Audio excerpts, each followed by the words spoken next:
காலை வணக்கம். எனக்கு இது ஒரு புது அனுபவம்.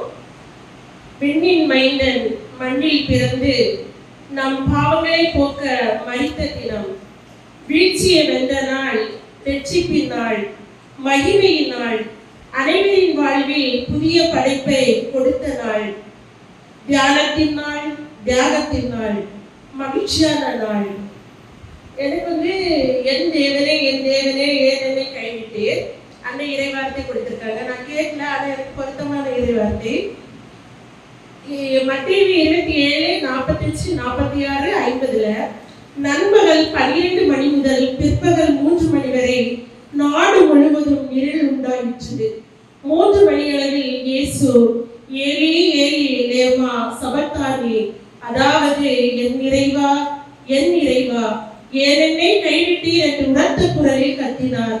இயேசு மீண்டும் உரத்த குரலில் கத்தி உயிர் விட்டார். இயேசு சிலுவையில் மானிட குலத்துக்காக தன் உயிரை கையளிக்கின்றார். தந்தை கடவுளின் ஒரே மகன், மானிட இனத்தை மீட்க வந்த இயேசு கிறிஸ்து வாக்கு மனிதரானவர். சிலுவையில் அறைந்து அவரது உயிரை புறக்கணிக்கின்றனர். உயிர் பிரியும் நேரத்தில் முகத்தில் தெளிவு, எந்த சஞ்சலமும் இன்றி சொந்தமான தன் உயிரை தருகிறார். உயிரை கையெழுக்கும் நேரத்தில் மன்னிப்பை தருகிறார். என்னை கொன்று விட்டீர்களே பாவிகளே, ஏன் இப்படி செய்கின்றீர்கள் என்று கேட்கவில்லை. மன்னிக்கும் மனம் பொங்கி வழிகிறது. கல்வனை மன்னிக்கிறார். தன்னை வேதனைப்படுத்தி வருத்தி இதயத்தை குத்தி கிழிக்கின்றவரை மன்னிக்கின்றார். மன்னிப்பு என்பது மரியாதை சார்ந்தது அல்ல, மனிதாபிமானத்தை சார்ந்தது. மன்னிப்பை கேட்போம், கொடுக்கவும் பெரிய மனது தேவை. மன்னிப்பு கேட்க தெரிந்தவன் மனம் திருந்தி வாழ்வார். மன்னிப்பு கொடுக்க தெரிந்தவன் மனம் மகிழ்ந்து வாழ்வார். மன்னிப்பு பெறுபவனும் மன்னிப்பு கொடுப்பவனும் மன அமைதி பெறுகின்றனர். இயேசுவின் மரணம் அநியாயமாக தெரியலாம், அந்த மரணத்தில் தான் உயிர்ப்பு வந்தது என்பதை தெரிந்து கொள்வோம். மன்னிக்க மனமில்லாத நாம் என்ன, மன்னிப்பை கேட்காத நாம் என்ன கொண்டு செல்கிறோம்? நிலையான இந்த வாழ்வில் நாம் சேகரித்து வைப்பதுதான் என்ன? பணமா, செல்வமா, வெறுப்பா, சுகமா, சாபமா? அனைத்தையும் விட்டுவிட்டு நமக்காக உயிரையே தந்த இயேசுக்காக சற்று மனம் இறங்கி வாழ்வோம். தவறும் போது தயங்காமல் கேட்போம் மன்னிப்பு. கேட்கும் போது யோசிக்காமல் கொடுப்போம் மன்னிப்பு. வருடக்கணக்காக மன்னிக்காமல் ஒதுக்கி வைத்தவர்களை நினைத்து பார்ப்போம். அவர்கள் செய்த குற்றத்தை இயேசுவிடம் சொல்லி கோபத்தை குறைப்போம். பெயர் சொல்லி அழைத்து மன்னிப்பை அருள்வோம். இயேசுக்காக மாறுவோம். கடவுள் நமக்கு தர வேண்டும் என்பதை நினைத்தால் யாராலும் தடுக்க முடியாது. பின் ஏன் இந்த வன்மம்? சொத்துக்கள் பிரிவில் சகோதரர்களுக்கிடையே வன்மம், நினைத்தது கிடைக்கவில்லை என்றால் பெற்றோர்களிடம் வன்மம், நம்பிக்கை துரோகம் பண்ணியதால் நெருங்கி பழகிய நண்பர்களிடம் வன்மம், பகை மன்னிக்காததால் தீராத வேதனையில் இருக்கிறோம். மன்னிக்காத மனமின்றி மனநோயாளாகி அனைவரும் விட்டுவிட்டு தனிமையை விரும்புகிறோம். இயேசுக்காக மாறுவோம், மகிழ்ச்சி அடைவோம், மாற்றத்தை காண்போம். அந்த இயேசப்பாவோட பாடல்கள்ல எனக்கு என் தேவனே என்னை கைவிட்டீர் அந்த வார்த்தை துன்பத்தை குறிக்கிறது. நம்ம வாழ்க்கையில எல்லாருமே நம்ம துன்பப்பட்டிருக்கோம். இயேசுடைய முன்னாடி ஒரு காலத்தை நம்ம எடுத்துக்கலாம். ஆதியிலிருந்து லைட்டா டைம் எல்லாம் டச் பண்ணிட்டு போறேன். உலகத்தை படைக்கிறாரு கடவுள், எல்லாம் அழகா இருக்குது. ஒரு ஆணையும் பெண்ணையும் படைக்கிறாரு. ஆணிடம் இருந்து தான் அந்த விழாயிலுக்கு எடுக்கிறாங்க. அது கடவுளை மதித்து நடக்கிற மாண்பை கொடுக்கிறார். நம்ம பைபிள்ல இருக்குது. அதை எடுத்து படைச்சிட்டு இந்த உலகத்தையே படைத்த கடவுளுக்கு பாவம் உள்ள போறது தெரியாம அங்க ஒரு தீய சக்திக்கும் இடையில அவர் இந்த உலகத்தை படைக்க முடிவு பண்ணிட்டார். நம்ம எல்லாரும் வரணும்னு அவர் முடிவு பண்ணிட்டார்.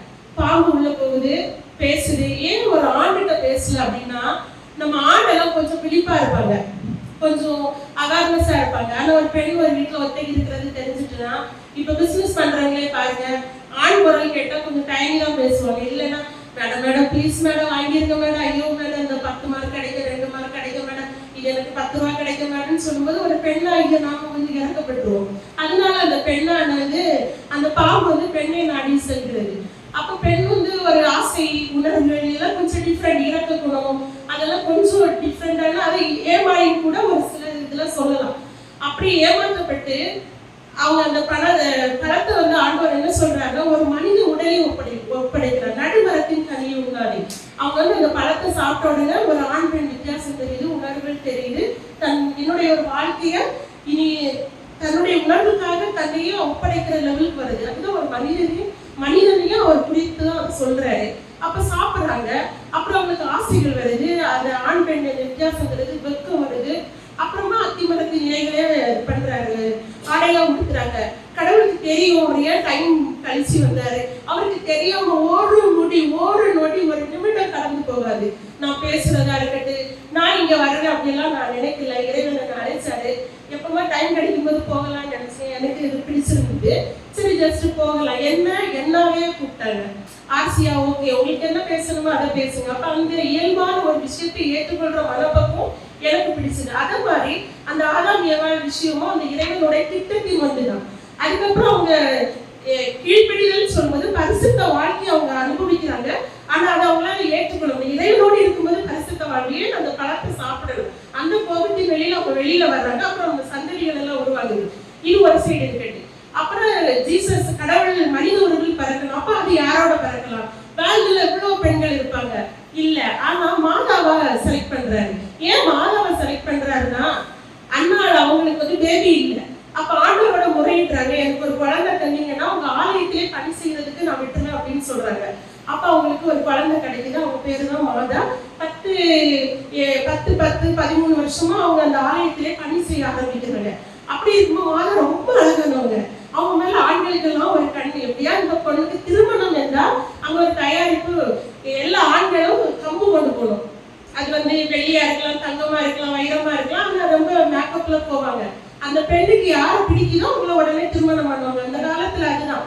அப்படி இருக்கும்போது அவங்க ஒரு நாளைக்கு முன்னாடி இறைவன் கனவுல கொஞ்சம் சொல்லிடுவாரு, உனக்கு திருமணம் செய்ய போறவங்களோட கம்பு வந்து பூத்து குலுங்கும் அப்படின்னு சொல்லியிருப்பாரு. அப்ப இவங்க வந்து நிறைய பேர் வரிசையில் இருக்கும்போது தேடிட்டே இருப்பாங்க. யாரோட எல்லாம் அழகழகான கம்புகள் இருக்கு, எதிரையும் மலரை பார்க்கலாம். ஆனா சூசைப்பர் ஒரு கடைசியா உட்கார்ந்து இருப்பாரு. அவர் வந்து அவரோட அப்பாவோட கட்சி நிலையில உதவி செஞ்சுட்டு வேண்டாம் அவருக்கோட வயதான கோலத்தில் சேவனம் பண்ணாம அப்படி ஒரு கல்யாண ஆசைகள் கூட அதிகமா இல்லாம ஒரு கம்பை எடுத்துட்டு முன்னாடி வரவர்கள் தானே இருப்பாங்க. போகும்போது அந்த மூலையில வந்து அந்த கம்பு செழித்தவங்க, அதுதான் சூசைப்பர். ஏன் ஆண்டவர் அவரும் செலக்ட் பண்றாரு அப்படின்னா, இப்ப நானே சொல்றேன், ஆணை தொடாம நான் கருவுச்சு இருக்கேன்னா அந்த சமூகம் என்ன கல்லால எரியுமா?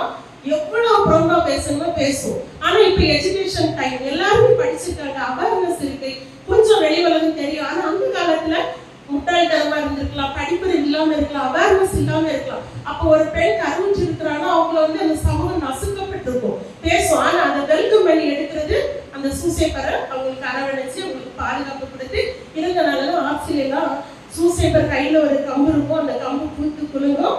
அவர் வந்து பாதுகாவலி அப்படின்னு வச்சிருக்காங்க. நம்ம குடும்பத்துக்கெல்லாம் பாதுகாவலி சூசைப்பர் அப்படின்னு வச்சிருக்காங்க. மாதா வந்து ஒரு மகத்தான மகனை, இந்த அவ்வளவு ஒரு பிரகாசமான ஒரு தாயா அவங்க செலக்ட் பண்ணியிருக்கனால அவங்களையும் அதை வழிபடுறாங்க. அந்த அவங்களோட ஜபம் அதெல்லாம் போனா நமக்கு நிறைய சொல்ல வேண்டியது இருக்கும். ஆனா இயேசுவின் பாடுகளை நம்ம தியானிச்சு போயிடுவோம். அப்ப இயேசுவின் திட்டம் தான் அந்த பிறப்பு. அதுக்கப்புறம் அவங்க வந்து கஷ்டப்படணும், இவர் நொறுக்கப்படணும், எல்லா கஷ்டங்களையும் அனுபவிக்கணும்னு இறைவனுடைய திட்டம். அப்பதான் மாட்சி அப்படின்னு நம்ம உருவாக்க முடியும். இன்னைக்கு நம்ம கடவுளா வழிபட்டு இருக்கோம். இயேசு வந்து தீர்ப்பு கொண்டு போறாங்க. அடுத்து சிலுவை அவர் மேல சுமத்தப்படுது. இயேசுவின் பயணத்தில் முதல் வீழ்ச்சி, அவர் கீழே விழுறாரு. அன்னையின் சந்திப்பை பார்க்கிறாரு. சீமோன், நம்ம வந்து ஒரு கஷ்டத்துல இருக்கும்போது நம்ம யாருக்குனாலும் உதவி செய்யணும். அது பணம், காசு, அந்தஸ்து அப்படியெல்லாம் இல்லை. நேற்று எனக்கு ஒரு சின்ன ப்ராப்ளம், நான் ரொம்ப மனம் உடைஞ்சிருந்தேன். இதெல்லாம் எந்த தயாரிப்பும் இல்லை, என்னோட ஓன் இதுதான். அப்போ பிள்ளை ஒரு ஜாபை சீக்கிரம் விட்டுட்டு வந்துட்டா. கவலையோடு கலங்கி இருக்கும்போது பாஸ்டரோட கால் வந்துச்சு. சரி, அவர் கேட்டதுக்கு மட்டும் ஆன்சர் பண்ணாம எனக்கு இப்படி ஒரு துன்பம் அப்படின்னு சொன்னேன். அப்போ சொல்றாரு, நான் எப்படியாவது நைட்டு வந்து பேச வரேம்மா குழந்தையோட அப்படின்னு. நைட்டு எங்களுக்கு சர்ச்சை முடிஞ்சு லேட் ஆயிடுச்சு. அதனால வரேன்னு சொன்ன ஒரு வார்த்தை என்ன ரொம்ப கேட்டுச்சு. அதுதான் உதவி. வார்த்தைகள், உடன் இருத்தல், நான் உன்னோடு இருக்கிறேன், நீங்க கலங்காடுங்க, அவங்களுக்கு கஷ்டம் இல்லை அப்படின்னு சொல்ற ஒரு வார்த்தை, அல்லது அவங்களுக்கு ஒரு ப்ராப்ளம் இருக்கும்போது நம்ம அவங்களுக்கு ஆற்றுப்படுத்துற ஒவ்வொரு வார்த்தைகளுமே இந்த சீமான் உதவி செய்யறது மாதிரி நம்ம லைஃப்ல எல்லாரும் உதவி செய்யணும்னு வரணும். அதுதான் கிறிஸ்து விரும்புற ஒரு செயல். வெரோனிகாவின் அன்பு செயல். இயேசுவ முக அன்னைக்கெல்லாம் பெண்கள் ஆண்கிட்ட நெருங்கி போக மாட்டாங்க. துன்பம் நடந்துட்டே இருக்கு. இன்னைக்கு கூட சமூகத்துல ஒருத்தரை போட்டு அடிக்கிறாங்கன்னா ஏன் அடிக்கிறீங்கன்னு கேட்க மாட்டாங்க. கொஞ்சம் தயங்கி தான் போவாங்க, பாட்டுக்கு போயிட்டே இருப்பாங்க. அந்த காலத்துல ஆனா வெரோனிகா மிகவும் திறமையான ஒரு பெண். அவங்க போய் முகத்தை துடைக்கிறாங்க. இயேசு உருவம் எப்படி தெரிஞ்சிச்சுன்னா யாருக்குமே தெரியாது. உங்க சபையில என்ன சொல்லுவாங்கன்னு தெரியாது. ஆனா இயேசு அதை பரிசாக தன் முகத்தை அந்த துணியின் மேல் பதித்ததாக வரலாறு சொல்லுகிறது. இயேசு 2ஆம் முறையே தரையில் விழுகிறார். எருசலேம் நகரத்து பெண்களுக்கு ஆறுதல் சொல்லுகிறார். அழுகிறாங்க, பெண்கள் எல்லாம் கதறாங்க. அப்ப திரும்பி அவங்களுக்காக உங்க பிள்ளைகளுக்காக அழுங்க அப்படின்னு திரும்பி பார்த்து ஆறுதல் சொல்கிறாரு. இயேசு 3ஆம் முறை கீழே விழுகிறார். இயேசுவின் ஆடையை கலத்தப்படுகிறது. இன்னைக்கு ஒரு 5 வயசு குழந்தைல ஒரு 3 வயசு குழந்தைக்கு ட்ரெஸ்ஸை கலத்தினாங்க. எவ்வளவு ஒரு அவமானம். 33 வயதான ஒரு நபரின் ஆடைகளை உரிவது எவ்வளவு ஒரு வேதனைக்குரிய ஒரு நிகழ்வு. அந்த நிகழ்வை அவர் அனுபவிக்கிறார். இந்த உலகத்தில் யாருமே அதை சின்ன ஒரு ட்ரெஸ் கிழிஞ்சாலே விற்கப்படுற சமூகம் இது. ஆனா ஆண்டவர் அது எவ்வளவு ஒரு அவமானத்தின் சின்னமாக அதை தாங்கிக் கொள்கிறார். இயேசுவின் ஆடை கலத்தப்படும் போது எப்படி ஒரு எள்ளி நகையாடும் சமூகத்தை அவர் பார்த்திருப்பார். ஆனா நம்மளும் இன்னைக்கு ஒரு சின்ன வெக்கத்துல ஒரு சின்ன அவமானத்துல கூனி குறுகி போறோம். அப்படி அல்லாம அந்த இயேசுவின் கூனி குறுகாம அவர் செய்த ஒரே ஒரு இதை நினைக்கும் போது நம்ம நூந்து நடக்க நம்மளால முடியும். இயேசு சிலுவையில் அறையப்படுகிறார். அறையப்படுறது சாதாரண விஷயமா? ஐயோ, ஒரு முள்ளு நம்ம காலில் குத்துனா கூட தாங்க முடியாது. ஒரு மூக்கு குத்துனா தாங்க முடியாது. பெரிய ஆணி இதுல போடும்போது நீரால் நீரும் எல்லாமே பாதிக்கப்படும். ஸ்பைனல் பாதிக்கும், அது பிரெயின் பாதிக்கும். அவ்வளவு துடிக்கிற ஒரு வழியை நம்ம உணர முடியும். அதுவும் 2 காலிலையும் சேர்த்து ஒரே அணினா ஆகா, மனிதனால நம்மளுடைய சக்தியா இருந்தா கண்டிப்பா அதை தாங்க முடியாது. ஆனா ஆண்டவர் சொல்றாரு, உன் காணிக்கு மேல நான் உன்னை சோதிக்க மாட்டேன். எவ்வளவு துன்பங்கள், எவ்வளவு நோய்கள், எவ்வளவு கடன், எவ்வளவு பிரச்சனை வந்தாலும் அதை தாங்குறதுக்கு நமக்கு வலிமை இருக்குன்னு அவர் உணர்றாரு. அவர் உணரும் போது நம்ம ஏன் உணரக்கூடாது? என்னால தாங்க முடியும், வழி நடத்தி செல்ல முடியும் அப்படின்னு நம்ம நினைக்கணும். நான் மாற்றுத்திறனாளி பேரண்ட்ஸ் கிட்ட எல்லாம் சொல்ற ஒரு விஷயம், கலங்கிடுவாங்க, நல்லா ட்ரெஸ் பண்ண மாட்டாங்க. அந்த பிள்ளை பிறந்துட்டு அந்த பிள்ளையை நினைச்சிட்டு உருகி வேதனையோடு இருப்பாங்க. அந்த நேரத்துல நான் சொல்ற ஒரு விஷயம், ரோட்ல தர்மம் எடுக்கிறவங்க, இல்ல இந்த பஸ் ஸ்டாண்ட்ல எல்லாம் படுத்திருக்கவங்க, அவங்களுக்கு எல்லாம் கடவுள் அந்த பேபி கொடுத்துருக்காரா? இல்ல, அவங்க விட்டுட்டு போயிருவாங்க. ஆனா உங்களுக்கு கொடுத்திருக்காங்க. அந்த மாதா சுசேபர் மாதிரி ஆண்டவர் இந்த குழந்தையை உங்க கையில் கொடுத்து தாங்க சொல்லுகிறார், வழி நடத்துகிறார். இது உங்களுக்கு தெய்வ குழந்தை, தப்புன்னு அறியாத குழந்தை, பொய் சொல்ல தெரியாது, திருட தெரியாது, வஞ்சகம் தெரியாது. நம்ம பொறாமையிலே அழிஞ்சு போற ஒரு மனிதர்களாக தான் நம்ம இப்ப சமூகத்துல இருந்துட்டு இருக்காங்க. அப்படி ஒரு பரிசுத்தமான குழந்தை உங்களுக்கு கொடுத்திருக்கு. ஒரு வார்த்தை சொல்லுவேன், ஒரு சிலர் தேட்டம் அடையலாம், ஒரு சில நிமிடத்திற்காக தேக்க முடியும். நான் உடல்நிலை சரியில்லாத போது ஜிஹெச்னால என்னோட ஃபேமிலி யாரும் கூட இல்லை. நான் தனிமையா இருந்தேன். அந்த தனிமை என்னை ரொம்ப வாட்டிச்சு. நான் இருந்த ரொம்ப மிகவும் பிரகாசமானவரும். என்னுடைய வேதையின் வழியில் நான் இருட்டை சந்தித்தேன். இறைவன் என் தேவனே என்று சொல்லும்போது அந்த இருட்டை தான் நான் சந்திக்கிறார். வானம் சூழ்ந்து இருக்கிறது, இருட்டு மங்கி போயிருக்கிறது, கண்கள் மங்கி போயிருக்கிறது, உடல் தகுந்து போயிருக்கிறது, வேதனை அவர் அனுபவித்துக் கொண்டே இருக்கிறார். அந்த ஒரு சூழலை நானும் சந்தித்தேன். அப்போ எல்லாரும் ஃபாதர் சிஸ்டர்ஸ் எனக்கு தெரிஞ்சவங்க எல்லாம் கால் பண்ணி கடவுள் உன்னை நேசிக்கிறார், கடவுள், நான் எதுக்கும் சொல்ல மாட்டேன். அது தேவனா மனுஷி, என்ன அவர்களோ கஷ்டப்படுத்தக்கூடாது. அந்த மாதிரி ஒரு வேதனையோடு இருக்கும்போது ஒரே ஒரு வார்த்தை சொன்னாங்க.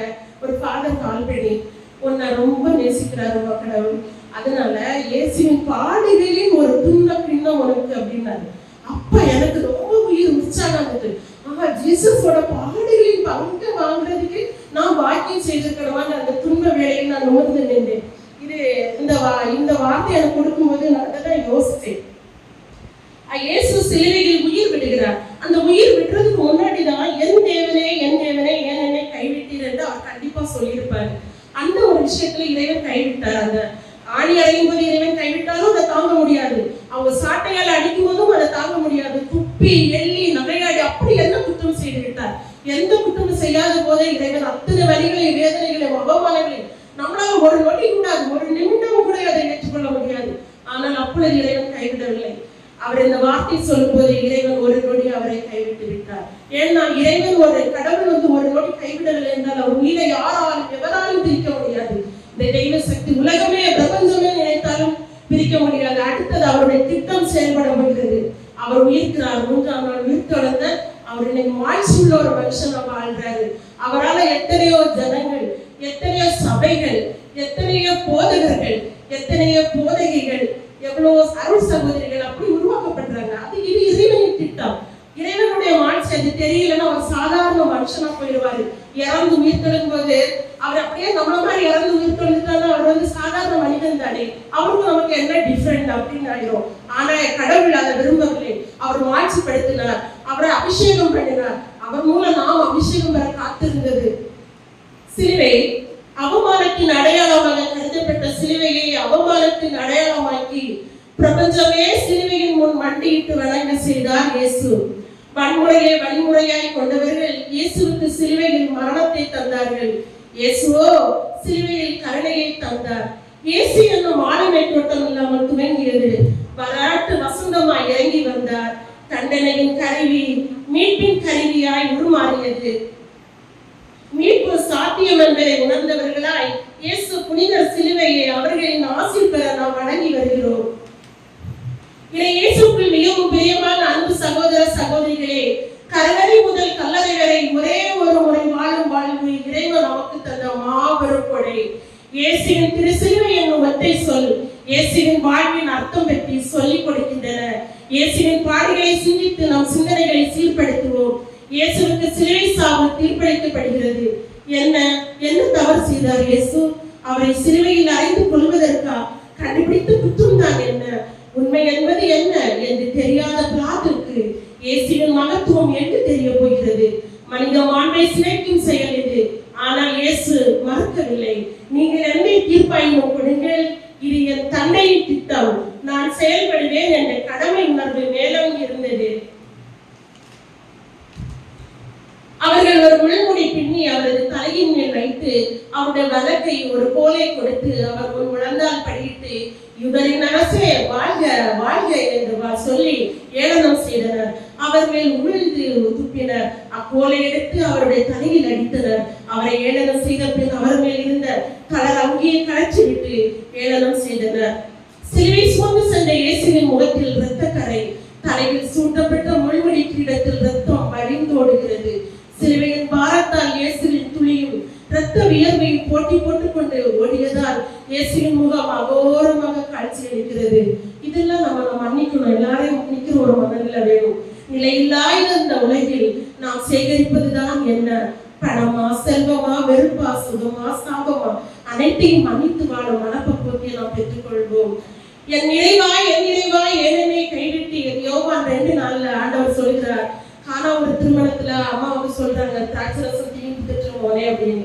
அப்ப ஆண்டவர் சொல்றாரு, இல்ல என் நேரம் இன்னும் வரவில்லை அப்படின்னு சொல்றாரு. மத்திய 26 சொல்றாரு, என் நேரம் வந்து விட்டதுன்னு சொல்றாரு. சிலுவையில் பூத்த 7 பூக்களாக அது வைக்கப்படுகிறது.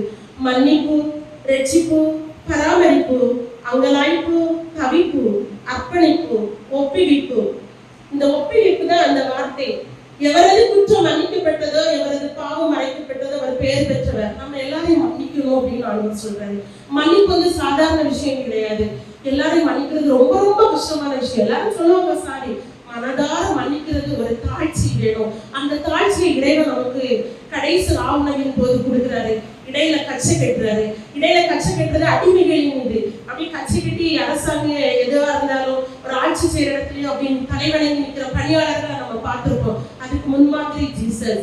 அப்புறம் வந்து பாதங்களை கழுவுறாரு. எவ்வளவு போதகர் என்று சொல்லுகிறீர்கள், ஆண்டவர் என்று சொல்லுகிறீர்களா? நானே செய்யறேன் அப்படின்னு சொன்னா நீங்களும் எல்லாரும் ஒருவருக்கு ஒருவர் செய்யுங்கன்னு சொல்லி தன்னுடைய பாதத்தை கழுவுறார். இந்த மாதிரி காட்சி நம்ம இடத்துல இருக்கணும். அந்த காட்சி எங்க இருந்து வரும்னா அருள் இருந்தால்தான் வரும். அருள் எப்ப நமக்கு இருக்குது? அருள் நமக்கு எப்ப இருக்குதோ அப்பதான் அந்த தாழ்ச்சி அப்படின்னு வரும். நம்ம வாழ்க்கையில எல்லாரையும் மன்னிக்கிற மனநிலை பெறணும். அருள் பெறவங்களா இருக்கணும். அருள் பெறுவதில் தாழ்ச்சி பெற்றவங்களா இருக்கணும். அப்படி பெறணும்னா நம்மகிட்ட வந்து என்ன இருக்கணும்? பரிசுத்தாவின் நல்லமே வேணும். அதுக்காக நம்ம ஜெபிக்கணும். எந்த ஒரு பகையாளர்களையோ ஒரு துன்பம் வருது, ஒரு பொறாமை கண்ணோட்டத்தோடு பார்க்கும்போது நம்ம உடலெல்லாம் எரிஞ்சு போயிடும். அவ்வளோ ஒரு நெருக்கடியான ஒரு நம்ம உடம்புல ஒரு வைப்ரேஷன் ஆகும், நெகட்டிவ் வைப்ரேஷன். உங்க வாழ்க்கையில எப்பவுமே பாசிட்டிவ் வைப்ரேஷன் இருக்கணும். நீங்களா இருந்து நீங்க உங்க பணியை செய்யும் போது யாரோட பொறாமையும் நம்மளை அணுகாதவர் நம் தேவன் நம்மளை காத்துக்கொள்வார். எப்போது நம்மளோட இருப்பார். அன்பு, மன்னிப்பு, மாட்சி, தாழ்ச்சி, பொறாமை எல்லாம் அகன்று மிகவும் பரிசுத்தமான வாழ்க்கை வாழ நாம் முன்வருவோம். அனைவரும் இணைந்து தைமாமனால ஒரு சின்ன ஜெபம் செய்து நான் முடிக்கிறேன். எல்லாரும் சேர்ந்து சொல்லணும். என் இறைவா, என் இறைவா, இறைவா என்னால் மாற்ற முடியாததை மாற்றவும், மாற்றக்கூடியதை ஏற்றுக்கொள்ளவும், இவற்றை பாகுபடுத்தி அறிய ஞானத்தையும் அருளையும் தந்தருள்வாய். ஆமென். அனைவரும் மகிழ்ச்சி.